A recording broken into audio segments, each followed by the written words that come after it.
Kali ini di video kita yang akan kita bahas adalah tentang 4 kunci sukses Kaliwatu plus 1 dari saya. Mungkin akan saya juga ungkap tentang bagaimana Kaliwatu itu berkembang dan maju menjadi sebuah perusahaan penyedia jasa pelatihan terbesar di Jawa Timur, dan mungkin kalau menurut saya saat ini adalah yang terbesar di Indonesia.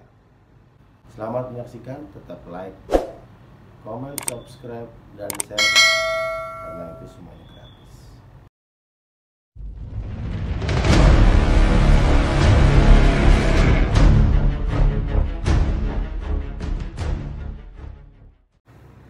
Assalamualaikum warahmatullahi wabarakatuh. Salam sejahtera, shalom, Om Swastiastu, Namo Buddhaya, salam kebajikan. Kawan-kawan, sahabat Kaliwatu, kawan-kawan yang saat ini masih menikmati video saya, 4 kunci suksesnya adalah: pertama, sukses marketing. Seberapa bagus ide bisnis yang Anda miliki, seberapa baik ide bisnis yang Anda ingin kerjakan, kalau Anda tidak bisa memasarkan itu dengan baik, maka itu sama dengan nonsen, bullshit, dan omong kosong. Mengapa? Karena di sini sebenarnya kekuatan daripada bisnis itu sendiri. Kalau Anda bisa memasarkan ide bisnis yang Anda cetuskan kepada siapapun sampai kemudian terjadi penjualan, itu baru disebut dengan sukses. Mengapa? Karena bagi kami di Kaliwatu, ketika Anda menelurkan sebuah ide lalu Anda tidak bisa menyebarkan atau mempengaruhi orang untuk mau menggunakan produk atau jasa yang Anda miliki, berarti sama saja itu Anda masih bermimpi. Jadi ketika ide bisnis itu bisa Anda realisasikan dan itu bisa dirasakan oleh orang lain, maka sebenarnya itu kunci sukses dari marketing yang ada di Kaliwatu. Kalau Anda melihat inti marketing sebenarnya kan adalah tentang proses mulai dari menemukan ide sampai dengan Anda bisa menjual, bahkan bisa mempertahankan para customer Anda itu untuk menjadi loyal.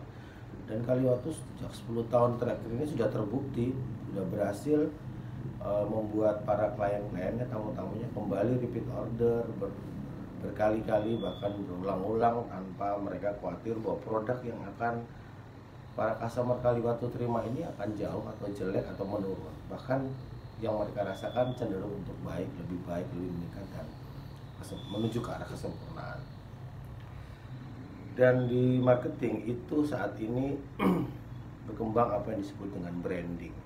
Mengapa branding? Karena ketika Anda sudah memiliki sebuah bisnis, ketika Anda sudah memiliki ide bisnis yang berhasil Anda jual, usaha Anda tidak sampai berhenti di situ saja, tidak sampai berhenti di saat penjualan, tapi yang lebih daripada itu yaitu pasca penjualannya atau dibilang after sales. Nah, di after sales ini pelayanan itu yang utama. Ketika mobil Anda rusak, Anda harus membawa ke bengkel. Bengkel yang Anda tunjuk atau Anda datangi biasanya adalah bengkel yang sesuai dengan merek yang mobil yang Anda pakai. Itu yang disebut dengan after sales dari pemilik mobil atau merek tadi. Nah, kalau di dalam dunia kegiatan jasa seperti pelatihan seperti kita, maka after salesnya adalah setelah kita pelatihan, ada baiknya untuk kita melakukan anjang sana atau kunjungan ke klien kita. Sekedar say hello, sekedar ngobrol dan sebagainya, itu sebenarnya penting karena ini untuk membangun sebuah relationship. Pada akhirnya branding ini akan sangat bagus ketika Anda sudah sering melakukan apa yang disebut dengan after sales tadi. Mengapa? Di dunia sekarang, dunia yang sudah mulai maju ini, ketika teknologi informasi sudah sampai ke depan rumah pintu kita, sudah ada di genggaman tangan kita, maka akan muncul banyak sekali kompetitor sejenis. Itulah sebabnya kenapa Anda perlu melakukan give in touch with your customers. Anda harus bisa mencoba untuk bersentuhan langsung dengan customer yang sudah menjadi customer existing Anda atau yang newcomer customer yang untuk perusahaan Anda. Saudara sahabat Kaliwatu, di dalam dunia marketing itu sangat luas. Jadi Anda jangan hanya berpikir bahwa kalau marketing itu menjual, bukan, tapi lebih dalam daripada itu. Sebenarnya ini adalah whole package gitu. Anda marketing itu how to market, how to market, bagaimana kita melakukan penjualan ya kepada para customer kita. Ya mungkin pada akhirnya terjadi sales, tapi kalau kata marketing ini walaupun dibilang menjual, tapi menjual ini lebih dalam daripada sekedar ini barang, ada uang, kita transaksi. Bukan sekedar itu. Itu yang menjadi kunci pertama kekuatan ketika Anda ingin mencoba rumus sukses di Kaliwatu. Kunci sukses yang kedua yaitu Anda harus sukses secara SDM. Mengapa SDM? Di dalam setiap kegiatan berbasis pelatihan, pastinya kita membutuhkan banyak sumber daya manusia yang berkualitas. Tidak hanya pada saat pelatihan saja, tapi sejak awal. Jadi mulai dari memasarkan produk itu, Anda harus memiliki tim marketing pemasaran yang benar-benar solid dan produk knowledge-nya bagus. Artinya dia punya kemampuan untuk menjelaskan produk-produk yang Anda miliki dan juga memberikan solusi-solusi ketika pihak customer meminta produk yang custom atau yang khusus gitu. Ya mungkin adalah gabungan dari beberapa produk atau jasa yang Anda miliki dan itu dijadikan di satu tempat, satu lokasi atau satu situasi. Selama marketing maka Anda harus memiliki tenaga operasional yang handal.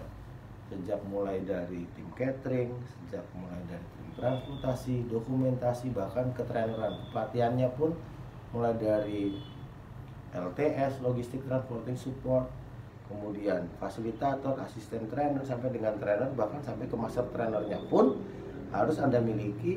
Dan kalaupun Anda tidak punya, Anda cari dari lingkungan sekitar, Anda latih mereka. Itulah yang kami lakukan selama 10 tahun.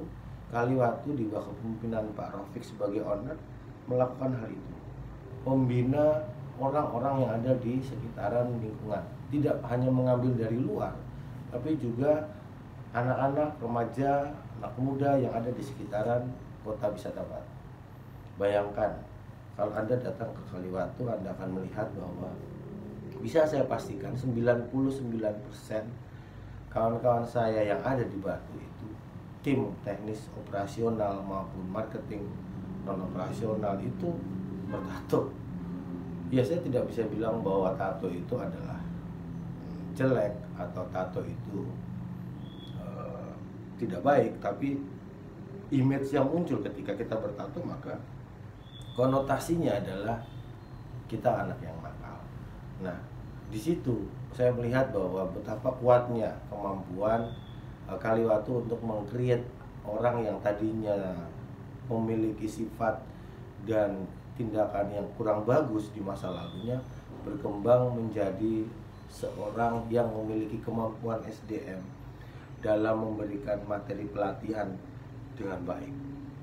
Contoh yang paling saya kenal sekali adalah Mas Bagus The Rain panggilannya di Kaliwatu. Dia, kalau kemarin Anda sempat melihat saya mewawancarai di video saya sebelumnya, ada Mas Angga itu di tangan kanan, maka tangan kiri Pak Rafiq bisa saya bilang adalah Mas Bagus. Nah di tangan Mas Bagus ini sebenarnya kalau di Kaliwatu kami, dia bicara tentang bagaimana teknik memberikan materi manajemen baik mulai dari SD, SMP, SMA, bahkan yang sudah bekerja. Nah, podcast Mas Bagus ini menarik buat saya karena Mas Bagus ini bukan orang yang terlalu pandai dalam atau memiliki strata pendidikan yang tinggi. Dia hanya lulusan S3, SD, SMP, SMA. Nah, tapi ketika dia berbicara di depan klien Kaliwatu, maka Anda akan melihat bahwa dia seolah-olah sudah memiliki pendidikan setingkat S3 bahkan. S3 yang benar-benar S3 ya, doktor gitu. Doktor pemahaman manusia begitu menurut saya. Dan betapa percaya dirinya. Padahal lulusan SD, SMA ya, hanya lulusan SMA kali ya, yang menurut saya. Dan bagi saya ini strata pendidikan yang sangat generik gitu, sangat banyak dimiliki oleh orang-orang. Tapi dengan percaya dirinya Mas Bagus ini bisa bicara di depan orang dengan level manajemen yang tinggi, di middle manajemen di sebuah perusahaan. terkemuka seperti di Mandiri, Bank Mandiri maksudnya, di Bank BCA. Nah, itu yang membuat kemudian saya melihat bahwa proses mengembangkan karakter SDM di Kaliwatu itu luar biasa. Itu yang membuat mengapa kami di Kaliwatu bisa mencetak SDM dengan kualitas yang di atas rata-rata. Maka percaya saja kalau Anda ingin mempercayakan karyawan Anda, bawahan Anda, atau mungkin family gathering dengan keluarga Anda ke Kaliwatu, pasti dijamin Anda akan sangat puas dengan kualitas pelayanan tempat kami.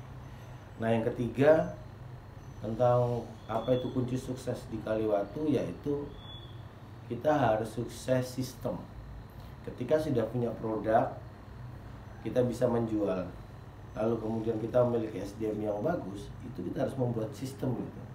Jangan sampai terkesan bahwa kita seperti memiliki kesebelasan selevel Real Madrid misalnya, semuanya bintang, tapi ketika mereka ada di lapangan tidak bisa berkolaborasi, tidak bisa memiliki teamwork yang bagus, tidak bisa menghasilkan gol, tidak bisa menghasilkan sebuah kemenangan. Ini bahaya, makanya perlu diadakan sistem. Sistem itu harus secara holistik Anda buat, mulai dari awal perencanaan sampai dengan kontrol di bawah. Ini harus Anda siapkan, dan tidak bisa Anda melakukan itu hanya dalam waktu sekejap, karena kami percaya di Kaliwatu sistem itu akan terbangun karena kita learning by doing, learning by experience. Apa yang Anda lakukan, apa yang Anda kerjakan, itu yang akan membuat Anda menjadi lebih baik, menjadi lebih sempurna. Jadi mari belajar dari kesalahan. Dan sistem yang kami bangun di Kaliwatu sekarang sudah sangat rapi, mulai dari lini marketing, lini operasional, back office, sampai kemudian after sales, itu sudah berkembang menjadi sebuah sistem yang sangat bagus. Dan bisa saya katakan, kalaupun ada virus yang mau masuk, maka virus itu akan mati di dalam. Ibarat komputer lah kata menurut saya ya. Jadi kita sudah punya bahkan antivirus. Bagaimana mendefense, menjaga keutuhan sistem ini agar bisa running dengan baik, running well. Itu yang menjadi kekuatan kami yang ketiga dari 4 kunci sukses yang selalu diajarkan Pak Rofi kepada seluruh anggota jajaran timnya di Kaliwatu Group. Nah, yang keempat yaitu adalah sukses finansial atau sukses keuangan. Ketika Anda sudah memiliki ide bisnis, kemudian Anda pasarkan dengan baik, lalu Anda memiliki personil SDM yang luar biasa dan mumpuni, lalu Anda juga sudah memiliki sistem yang sangat solid, maka yang keempat yang Anda terima yaitu Anda akan kebanjiran uang, kebanjiran rezeki. Saya menyebutnya rezeki. Pak Rafiq juga mengajarkan kepada kami bahwa ketika kita bekerja, itu kita bukan mencari uang, tapi kita mencari rezeki. Karena jauh daripada sekedar mencari uang atau materi, ternyata menurut Pak Rafiq dan saya sendiri percaya bahwa rezeki itu tidak hanya berupa uang dan materi saja, tapi juga ada kesehatan, ada relationship dengan teman, ada bahagiaan hati, dan masih banyak lagi aspek-aspek non fisik yang kemudian bisa kita terima sebagai sebuah rewards dari sebuah kesuksesan.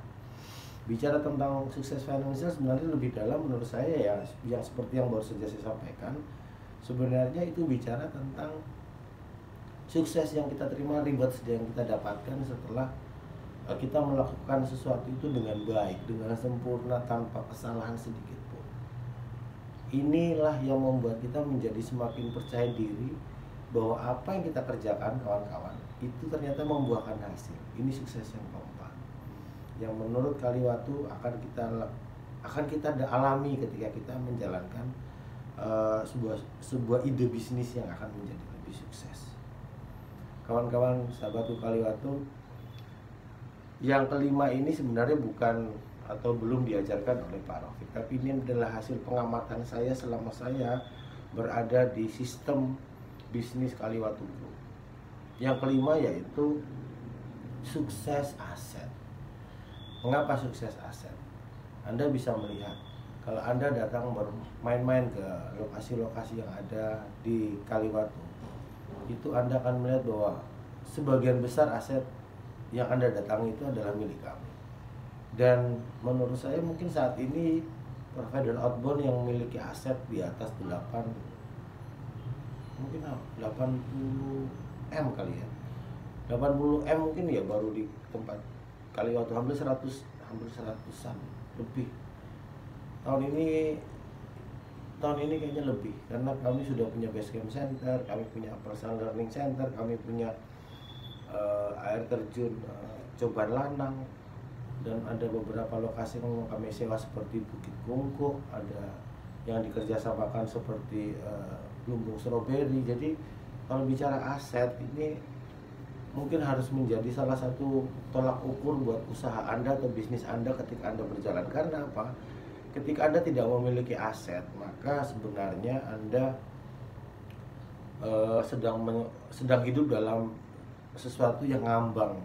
Anda tidak punya pijakan, Anda tidak punya akar yang kuat ke dalam kontrak dalam sistem bisnis yang Anda saat ini geluti. Jadi aset itu yang mengunci bisnis Anda. Jadi Anda harus punya aset, itu bisa bermacam-macam ya kawan-kawan, bisa berupa tanah, bangunan, kemudian perlengkapan kegiatan, itu adalah aset. Kendaraan operasional gitu, teknologi yang Anda miliki, Anda kembangkan, itu sebenarnya adalah aset yang memang menurut saya harus kita punya. Nah, aset ini akan coba saya pertegas lagi dengan bahwa aset yang harus Anda miliki adalah Anda harus punya lokasi. Lokasi, kalau kata pakar-pakar manajemen, ketika Anda melakukan suatu bisnis, maka yang menarik dari menurut Pak Purdi Echandra, pemilik Primagama, itu bilang kalau kita mau bisnis maka nomor satu kita harus punya lokasi, harus menentukan lokasi, dan sekali lagi kita harus menentukan lokasi. Karena kalau tidak ada lokasi, maka orang akan bingung mau menuju ke lokasi, ke tempat Anda, membeli produk Anda. Anda harus punya base camp. Jadi kami biasa mengatakannya demikian kalau di Kaliwatu. Kita harus punya base camp. Karena kalau kita nggak punya base camp, maka tamu kita nggak tahu harus datang kemana. Tamu itu kita tidak tahu harus mendaftar kemana ketika mau mencoba atau membeli produk yang kita miliki. Jadi menurut saya, ini dari pengamatan yang saya selama berada di Kaliwatu, kuncinya harusnya ada 5. Yang kelima ini menurut saya penting adalah aset. Karena aset buat perusahaan itu akan membuat bisnisnya itu bisa bertahan dengan baik. Baik kawan-kawan sahabat Kaliwatu, mungkin itu adalah 5 kunci sukses yang bisa saya katakan adalah kunci keberhasilan mengapa Kaliwatu bisa bertahan lebih dari 10 tahun. Kemudian kami punya ratusan SDM yang hidup di bawah manajemen ini. Lalu kami punya banyak sekali materi-materi yang bisa kami kembangkan dengan para klien kami. Dan jangan Anda bertanya klien. Kalau Anda datang ke Surabaya, bisa saya katakan, ada misalnya Anda mendatangi 100 kantor, maka bisa saya pastikan 98-nya itu pernah atau saat itu mungkin adalah customer loyal dari Kaliwatu. Kawan-kawan, terima kasih. Semoga Anda bisa belajar tentang bagaimana mengembangkan bisnis ala Kaliwatu dengan setelah Anda mengikuti video ini. Jangan lupa, sekali lagi saya ingatkan untuk tetap like, subscribe, share, dan berikan komen yang baik agar kami bisa berkembang. Terima kasih. Assalamualaikum warahmatullahi wabarakatuh.